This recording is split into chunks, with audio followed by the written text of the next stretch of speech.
Vaginal breech delivery. So what is the incidence of breech? Breech at term is around 3%. It is 3% at term. And what is the breech presentation? A malpresentation longitudinal lie in which buttocks are the presenting part. And here are the types of breech. You can remember it by CEF, CAF, the mnemonic CEF. C is for the complete breech, which is the most common one. Then come the footling breech and the frank breech. The complete breech, in which the legs folded with feet at the level of the baby's buttock.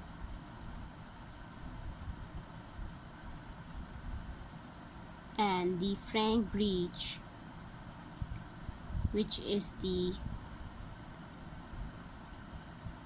extended breech, in which the legs points up with feet by the baby's head so that the bottom emerges first. Then the footling breech, which is the incomplete breech, one or both feet point down so the legs would emerge first. Predisposing factors for abnormal lie or breech are uterine factors and fetal factors. In uterine factors includes the fibroid, congenital abnormalities, uterine surgery, oligo or polyhydramnios. Then the fetal factors, which include multiple gestation, abnormality, example anencephaly or hydrocephalus. Factors that reduces the incidence of breech presentation and lower segment cesarean section are ECV, external cephalic version, and moxibustion. The success rate is 50 to 60%.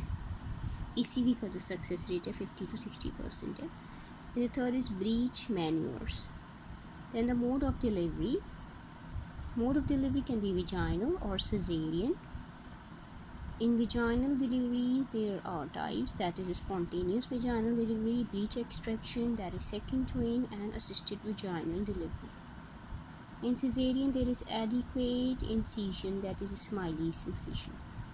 Factors that increase the likelihood of successful vaginal breech delivery are: if the baby is normal size, that is 2.5 to 3.5 kg and less than 3.5 kg, and there is good pelvimetry, adequate pelvis, there is flex neck, that is the attitude of the head, patient is multiparous, breech is deeply engaged, there is good natural effect, there is positive mental attitude of both the partners, you have a trained staff, the breech is complete or frank, effective uterine contraction, full cervical dilatation and decent, that is normal progress of labor, lycra must be adequate. Indication: a woman present in advanced labor and delivery is imminent. Assessment for vaginal breech delivery. First of all, you will do the assessment of causes of breech presentation and you will see the type of breech. Then the assessment of fetal condition, that is exclude IUGR, exclude RH incompatibility and exclude the fetal abnormality.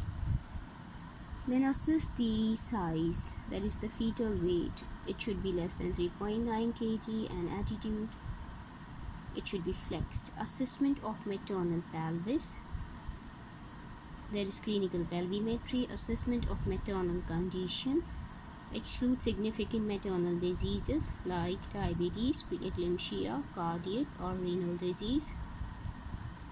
Maternal and parental choice assessment, which you will do in counseling. In counseling, you will also ask your patient what are their choices.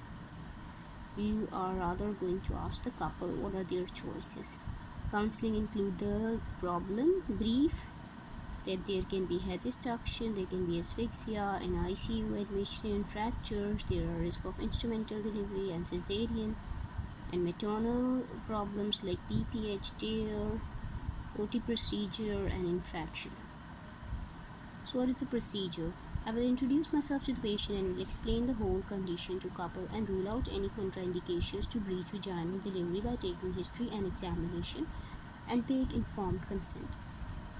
After fulfilling all prerequisites and in presence of senior staff, obstetrician, anesthetist and pediatrician, I will go for vaginal breech delivery. Before starting the procedure, I will check fetal heart rate. After gloving and gowning, I will empty bladder. When buttocks distance the vulva, I will put my patient in lithotomy position, giving her wedge under right buttocks. At climbing of breech, I will give episiotomy incision if required.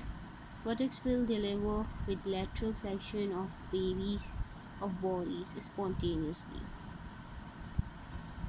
Then I will hold buttock in one hand and assess the attitude of the legs with other hand. If legs are flexed, they will deliver spontaneously, or I will hook them out. If they are extended, then I will perform Pinard maneuver. Remember that Pinard maneuver you will do in extended leg, क्योंकि वहाँ पर flex कराना होगा. जहाँ already flex हैं वो खुद ही बाहर आ जाएंगी.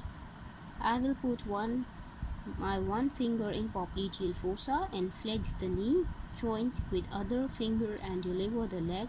Other leg will be delivered in same fashion.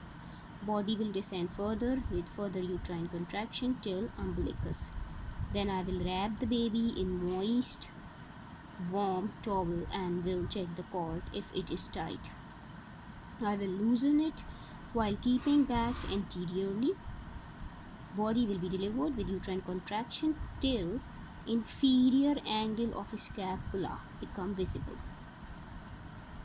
Then I will assess attitude of arms. If they are flexed, they will deliver spontaneously, or I will hook them out. Or if they are extended, now again for arms also the rule is extension. If there is extension, then you will perform the Lofset maneuver.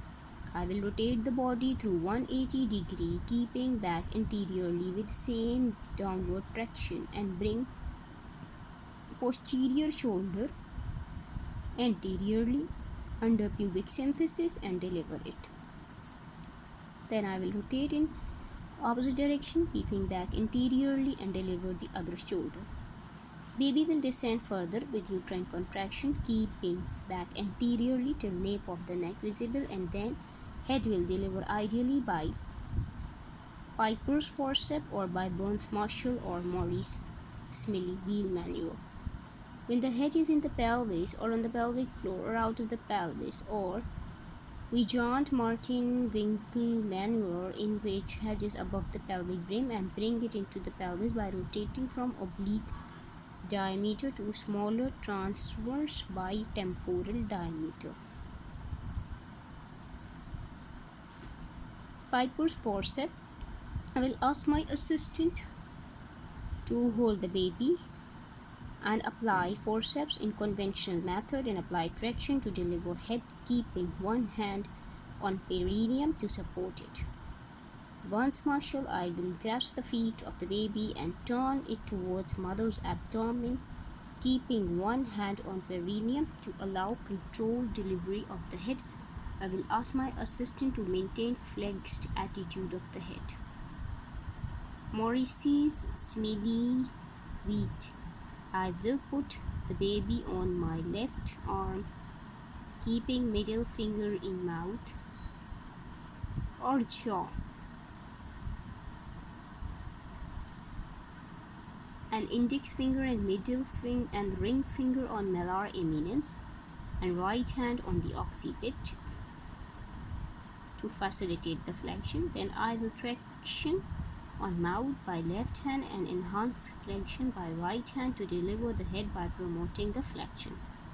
Then I will wipe the mouth and give injections into Synol to mother and cut the cord between the two clamps and hand over to the senior staff and the pediatrician.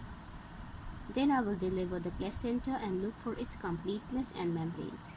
Then I will stitch episiotomy incision if given and look for any genital tract trauma, and will count the swabs and needle and repair it if present.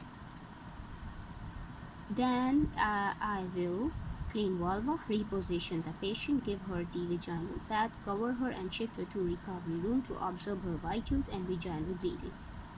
Then I will write down the notes, time, date and my signature, and will counsel the patient that what has happened.